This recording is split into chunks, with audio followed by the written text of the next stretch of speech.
हम लोग हार्मोन के बारे में बात किए, किस प्रकार से शुक्राणु को बनाने के लिए हार्मोन जरूरी होता है, किस प्रकार से स्पर्मेटोगोनिया कोशिका शुक्राणु बनता है तो उसमें हार्मोन काम करता है। चलो हम उस पर डिस्कस करते हैं। इसके अंदर देखो क्या बताया गया है कि जब यहाँ पर हम देखते हैं तो पता चला हमारे पास क्या है, एक हाइपोथैलेमस। ये हमारे हाइपोथैलेमस जो है ये हमारे मस्तिष्क के अंदर बताया जाता है कि थैलेमस और हाइपोथैलेमस सब जो होता है वो अटैच रहता है। एक वहाँ पर एक टर्सिका वाला जो होता है वहाँ पे बोन्स पाया जाता है, साला टर्सिका के नाम से वो जाना जाता है। उसी जगह पर बताया जाता है कि बहुत छोटा हाइपोथैलेमस वाला जगह होता है। उस हाइपोथैलेमस से एक और भाग एंटीरियर पिट्यूटरी ये वहाँ पर मौजूद रहता है, जिसको हम पीयूष ग्रंथि के नाम से और मास्टर ग्लैंड के नाम से भी हम वहाँ पे उसको जानने का काम करते हैं। इसलिए कि क्योंकि एंटीरियर पिट्यूटरी हमारे शरीर के अंदर बहुत सारा हार्मोन तो रिलीज करता ही है, लेकिन बहुत सारा और जो रिलीजिंग हार्मोन होता है उसको प्रेरित करने का काम भी इन्हीं के द्वारा होता है। तो ये जो हमारे पास है एंटीरियर पिट्यूटरी, ये हाइपोथैलेमस से क्या कैसे इसके अंदर क्या होता है कि ये हाइपोथैलेमस एक हार्मोन को रिलीज करने का काम करता है जिसका नाम है GnRH, गोनाडोट्रोपिन रिलीजिंग हार्मोन। बोलो तो कौन सी नाम से पता चल रहा है कि गोनाडोट्रोपिन। गोनाड्स जो होता है वो जनन वाला भाग को ही हम गोनाड्स के रूप में भी जानते हैं।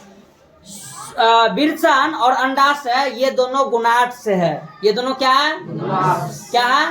हम इसको गोनाड्स के नाम से भी जानते हैं। ये जनन वाले भाग है, इसलिए कि बताया जाता है कि वहां पर GnRH गोनाडोट्रोपिन रिलीजिंग हार्मोन जो होता है वो काम करता है। वो जब काम करता है तो वो क्या होता है कि बताया जाता है कि उस जगह पर GnRH जब काम करता है तो हमारे एंटीरियर पिट्यूटरी जो होता है, ये अग्र पीयूष ग्रंथि जो होते हैं, ये अग्र पीयूष ग्रंथि स्टिमुलेट होते हैं, एक्साइट होते हैं। और जैसे ये एंटीरियर पिट्यूटरी एक्साइट हुआ, जैसे इस एंटीरियर पिट्यूटरी को पता लगा कि हमारे ऊपर GnRH जो है वो इफेक्ट डाल रहा है, एंटीरियर पिट्यूटरी समझ जाता है इस बात को कि हमको अब जाके कहाँ पर तो मेल और फीमेल बॉडी के सेक्स ऑर्गन के प्राइमरी सेक्स ऑर्गन पर हमें काम करना है। यानी ये समझ जाता है कि अब हमें अंडाशय या ओवरी पर जाके क्या करना है, काम करना है। और तब ये एंटीरियर पिट्यूटरी अपने अंदर से कौन सा हार्मोन निकालता है? FSH। कौन?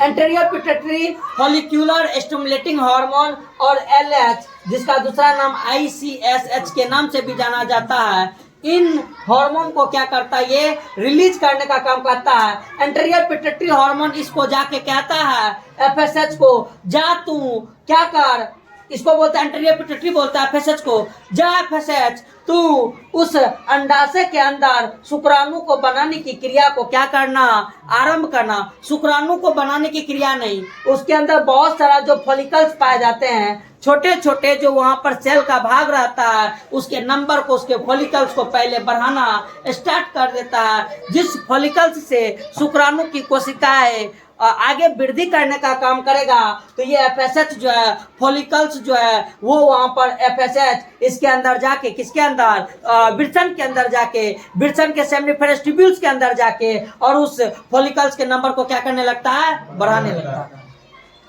दूसरा एंड पार्ट एंटीरियर पिट्यूटरी इस LH को भी भेज रहा है, किसके अंदर, तो इस वृषण के सेमिनिफेरस ट्यूब्यूल्स के अंदर, और कहता है कि देख वहां पर दो कोशिकाएं हैं।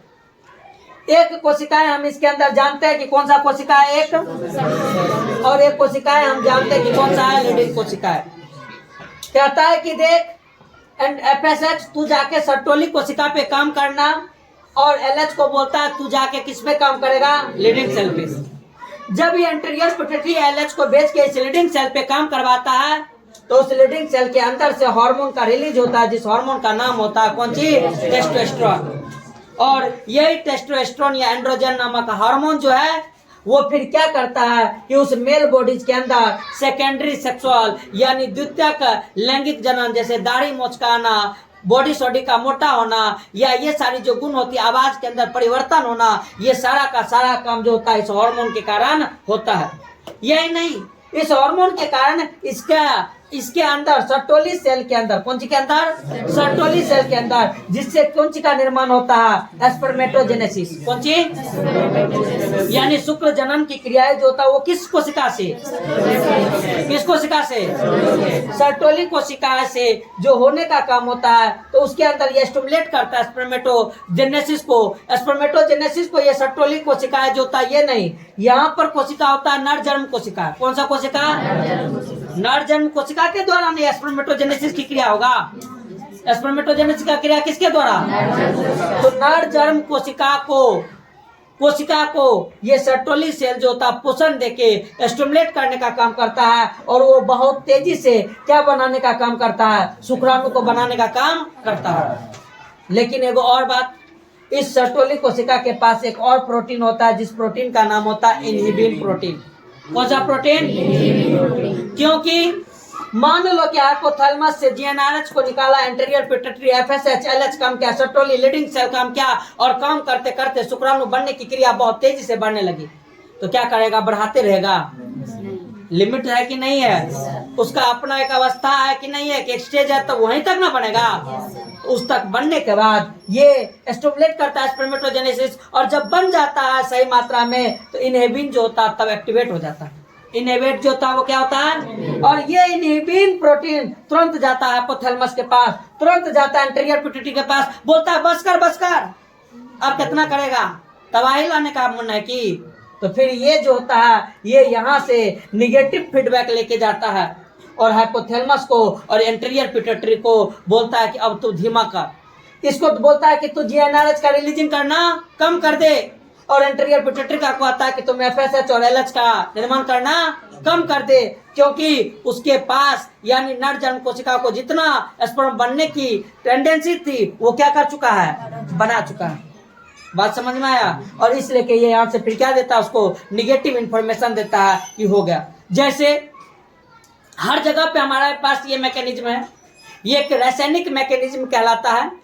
हम जब पेट भर जाता है, भूखे रहते हैं, तो हमारे दिमाग को पता चलता है कि भूख लगा है, लेकिन क्या उड़ते हैं तो उड़ते रहते हैं, 10 थाली 15 थाली खाते रहते हैं, ऐसा नहीं होता है। एक समय तक फिर हमारे इस अमाशय के द्वारा एक इंफॉर्मेशन जनरेट होता है कि बस कर भाई, ये नहीं कि हराम के माल है तो पकड़ के चाँप दे, ये नहीं कि हड्डी गुड्डी है तो पकड़ के देते रहा, ऐसा नहीं होता। तो हमारे पास एक ये मैकेनिज्म होता है, और सेम मैकेनिज्म के द्वारा ये चीज फिर क्या होता है, रुकता है। सेम वही यहाँ पर भी होता है कि टेस्टोस्टेरोन हार्मोन जब रिलीज होता है तो रिलीज होने के बाद जो होता है एक सीमा तक रिलीज होता है। ये नहीं कि बाल्टीन भर भर के टेस्टोस्टेरोन को रिलीज करवाया जा रहा है, आप बता रहा है आने दो से, कुछ नहीं होता है। यहाँ से भी एक निगेटिव फीडबैक जाता है और बोलता है कि देख भाई, जब ये दोनों कम हो जाएगा तो इसके ऊपर भी असर कम होगा, लीडिंग सेल टेस्टोस्टेरोन का बनाना कम कर देगा, तो सब कुछ ये क्या रहता है, मेंटेन रहता है। और इसी प्रकार से हमारे शरीर के अंदर कोशिका यानी स्पर्म बनने के ऊपर जो रासायनिक क्रियाएं होती है वो इस प्रकार से कार्य करता है। समझ में आया? एक जोड़ा वेक्सन में दोनों में एक ही प्रोसेस होता है। देवता वह प्रोसेस बंद कर दो।